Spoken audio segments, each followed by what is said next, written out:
Good morning 8 class. हमारा आज new chapter start होगा। Lesson number 30 public facilities and development. क्या पब्लिक फैसिलिटीज़ का मतलब है, आप नेम कहें कि जो हमारी गवर्नमेंट होती है उसकी रिस्पॉन्सिबिलिटी होती है कि वो पब्लिक को फैसिलिटीज़ अवेलेबल कराए। Government is responsible for the development of country. Government की रिस्पॉन्सिबिलिटी होती है डेवलपमेंट करना हमारे अपने देश की। मेन कॉन्सेप्ट जो होता है गवर्नमेंट का वो वेलफेयर ओरिएंटेड है, सबकी भलाई करना। क्या फैसिलिटीज़ होती हैं, यानी बेसिक डेली की जो सर्विसेज होती हैं वो प्रोवाइड कराना, जैसे कि बिना किसी भेदभाव के, जैसे उनकी सेफ्टी रखना, उनको सिक्योर करना, उनको कम्युनिकेशन की प्रॉब्लम को सॉल्व करना, रिक्रिएशन देना, sports, education, health, public administration, religious, culture, social activities. ये जो सब एक्टिविटीज़ हैं ये सब पब्लिक फैसिलिटीज़ में आती हैं। अपनी पब्लिक को देना ये गवर्नमेंट की रिस्पॉन्सिबिलिटी है। कुछ क्रूशल सेक्टर्स ऐसे हैं इंडियन इकोनॉमिक के, जैसे agriculture, industry, commerce, finance, communication, information technology की, education, health and family welfare. यानी कुछ क्रूशल सेक्टर इंडियन इकोनॉमिक, मतलब इंडिया जो डेवलपमेंट कर रहा है वो डिपेंड कर रहा है किस पर? एग्रीकल्चर बढ़े, इंडस्ट्री बढ़े, फाइनेंस, कम्युनिकेशन बढ़े, इंफॉर्मेशन टेक्नोलॉजी बढ़े, लोगों की हेल्थ अच्छी हो, लोगों को एजुकेटेड किया जाए। तो ये सब रिस्पॉन्सिबिलिटी गवर्नमेंट की होती है। सिस्टमेटिक इकोनॉमिक डेवलपमेंट पॉसिबल हुई प्रॉपर प्लानिंग के बाद। आपको मालूम है कि जब हमारा देश आज़ाद हुआ तो एग्रीकल्चर सारी वहाँ चली गई पाकिस्तान में, इंडस्ट्री सारी यहाँ आ गई, तो इसीलिए प्लानिंग स्टार्ट की गई, जिससे कि प्रॉपर प्लानिंग के साथ 1947 में इंडियन इकोनॉमिक को premised on the concept of planning. यानी 1947 में इंडियन इकोनॉमिक मतलब अपनी डेवलपमेंट के लिए कॉन्सेप्ट चलाया गया प्लानिंग यानी 5 ईयर प्लानिंग, 5 साल की पंचवर्षीय योजना, जिसमें देश में क्या क्या किया जाएगा, किस तरह से देश को डेवलप किया जाएगा, 5 साल का गैप लेके। इसमें 5 ईयर प्लान्स में डेवलप किया जाएगा, मॉनिटराइज किया जाएगा, यानी प्लानिंग कमीशन सेटअप की गई, जिसका मेन काम था कि ये देखा जाएगा किस तरह से देश को धीरे धीरे प्रोग्रेस की ओर ले जाया जाएगा इन 5 सालों में। The common method 5 year plan क्या है? कॉमन मेथड जो था वो मेन था डेवलपमेंट ऑफ इंफ्रास्ट्रक्चर और long term plan as many project can not be completed in a short time.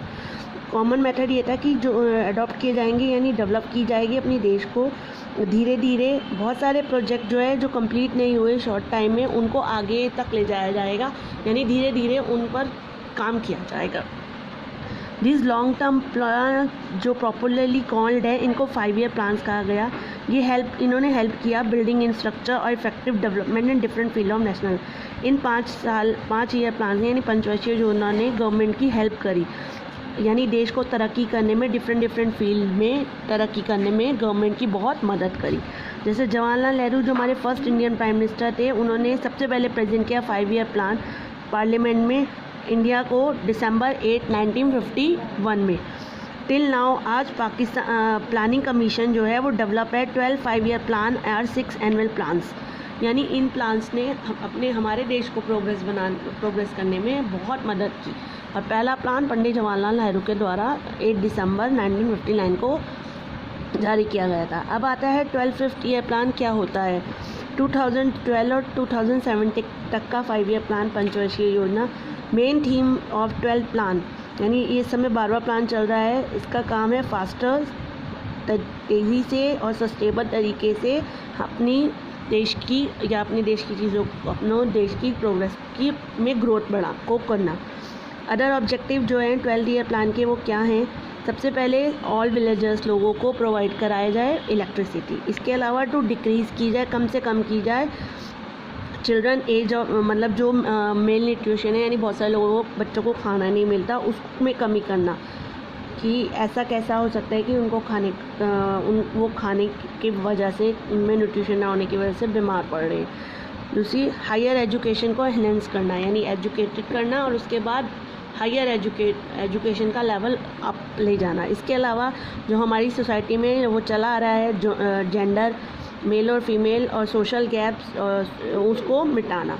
इसके अलावा इंश्योर करना that 50% of rural population has access to proper drinking water, यानी अभी भी 50% रूरल पॉपुलेशन जो है उनको प्रॉपर ड्रिंकिंग वाटर नहीं पहुंचा है, तो उनको पानी की व्यवस्था कराना। इसके अलावा to provide access to banking service to 90% household, यानी बैंकिंग सर्विस को 90% तक, यानी घर के बाकी लोग भी उसको घर घर तक पहुंचाना कि घर की लेडीज़ भी उसको यूज़ करें। To create 50 million new work opportunities in the non farm sector.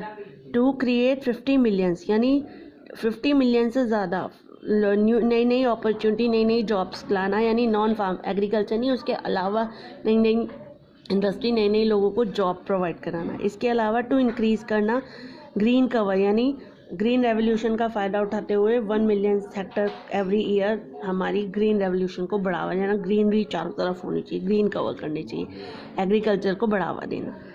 इसके अलावा the government has to look after, government जो है वो लुक आफ्टर करती है ऑल एरियाज़, अपने आसपास के सारे एरियाज़, चाहे वो social, economic and national life. When considering project to development, यानी गवर्नमेंट जो है देखभाल करती है social, economic and national life जब इनका मेन प्रोजेक्ट होता है। अपने जब डेवलपमेंट के प्रोजेक्ट चलाए जाते हैं तो वो चारों तरफ देखकर ही इस तरह के प्रोजेक्ट्स चलाती है।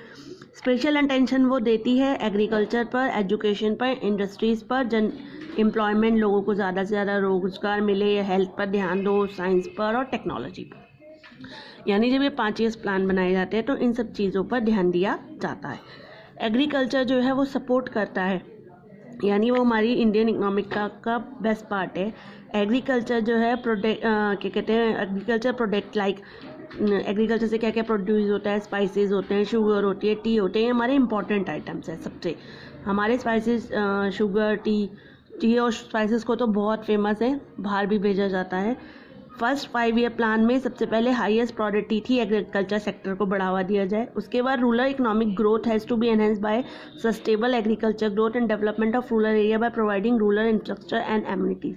जो रूरल इकोनॉमिक है उसकी ग्रोथ को धीरे धीरे बढ़ाया गया, मतलब एग्रीकल्चर की धीरे धीरे ग्रोथ की गई, उसको डेवलप किया गया, रूरल एरिया को, रूरल इंफ्रास्ट्रक्चर को और उसकी डेली एमिनिटीज़ आवश्यकताओं को पूरा किया गया। इस तरह से एग्रीकल्चर धीरे धीरे बढ़ना स्टार्ट हुई। यानी उसके लिए एक वर्ड है ग्रीन रेवोल्यूशन, उस वर्ड को यूज़ किया गया। लैंड रिफॉर्म, नए लैंड को रिफॉर्म्स की इंट्रोड्यूस किया गया। ज़मींदारी सिस्टम को ख़त्म किया गया। Land was redistributed in a more equable manner. जो लैंड रीडिस्टर्ब थी, यानी किसी का टुकड़ा लैंड का यहाँ था, किसी का वहाँ था, उसको ठीक किया गया।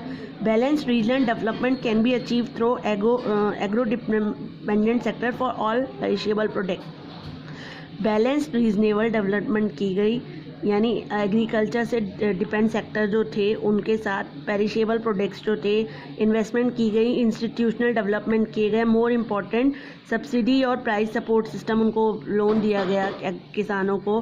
फॉरेस्ट, इकोनॉमिक और ट्राइबल सोसाइटी को तो खास प्रोटेक्शन और प्रमोशन दी गई, जिससे कि agriculture based agro based products का और ज़्यादा ग्रोथ हो सके।